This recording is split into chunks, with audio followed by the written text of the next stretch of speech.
Hello everyone, it's Shane Kanto, your Wasteland reviewer, and I'm here to review Copshop. And this is a new action thriller from director Joe Carnahan, who also had Boss Level come out this year, which I was a big fan of, also starring Frank Grillo. But most importantly to me, huge fan of The Grey. So having that here, pretty excited about. This film has Frank Grillo, has Gerard Butler in it as a hitman, Toby Huss as a hitman, and Alexis, who is our young police officer who winds up becoming our main character here, as this con man on the run is being chased by lethal assassins and gets himself arrested into this small town sheriff's department, and that is Frank Grillo being protected by the police, but there might be somebody inside. And then you also have Gerard Butler playing this hitman, as well as Toby Huss showing up later as an even more intense hitman, a little on the edge. And there's a lot of moving parts here. There's a lot of craziness, crazy over-the-top action, some fun, zany kind of humor about it, and some interesting characters along the way that make for a pretty enjoyable action thriller.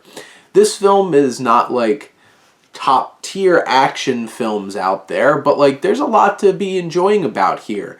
There's definitely a lot of tropes and cliches, and some of these characters feel very like that's their thing, they're in their little boxes. Most of the police kind of feel that way. And our main character doesn't have a whole lot of dimensions to her, but Louder gives a really good performance. Then you have the three actors that are the biggest kinds of cruxes here. Obviously, you have Frank Grillo here at the center, who's this con man. He has this really long hair and puts it in like a man bun and stuff like that. Interesting look. And do you trust him? Should our police trust him? When the police station turns into a giant shootout and we're all locked up, who do you trust? And that's a big part of this film, is where should you put your trust in when your life is on the line?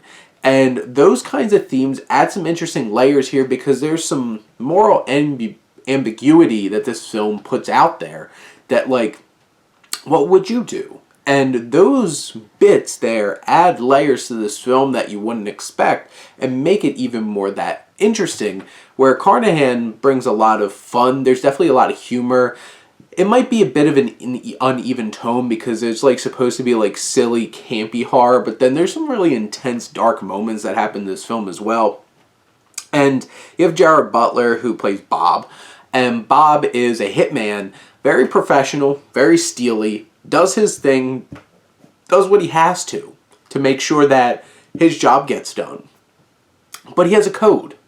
Unlike Toby Huss's Tony Lamb, or Anthony, which Bob keeps calling him because they have a history. And Tony Lamb is a psychopath. And Huss gives such a strange, like, offbeat performance here that you're just kind of like, what's he going for here? And sometimes it gets a little too far, but in general, it's a very interesting and darkly funny performance that adds some layers here.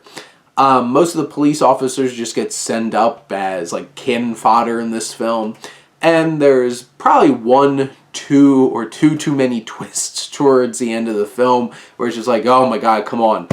This is like an hour and 40, almost 50-minute film, and you're just like, this film didn't need to be. This could have been like a nice, sweet, like hour 35 and been done with it, and had all the thrills that you needed. But Butler gives a very strong performance, doing his tough guy thing, which he can do other things. Frank Grillo, not sure very well, but like at least he does his tough guy thing, and Huss gives a very strange and offbeat performance that really does stand out in this film, for better or worse. And in the end, this is just a crazy, over-the-top, fun time that you can have if you're a big fan of action movies. It is very violent and bloody, so if that's a little too much for you, this might be a little too much for you. But there's enough interesting characters, there's enough interesting themes that they tried to put in the film that work pretty well within the confines of this narrative. And in the end, I had a fun time with this, and I would definitely recommend checking out Copshop. It should be coming out in theaters on the 17th. But those are my thoughts on Copshop. Let me know what you think. Let's talk some movies. But thank you as always for tuning in and supporting your Wasteland reviewer.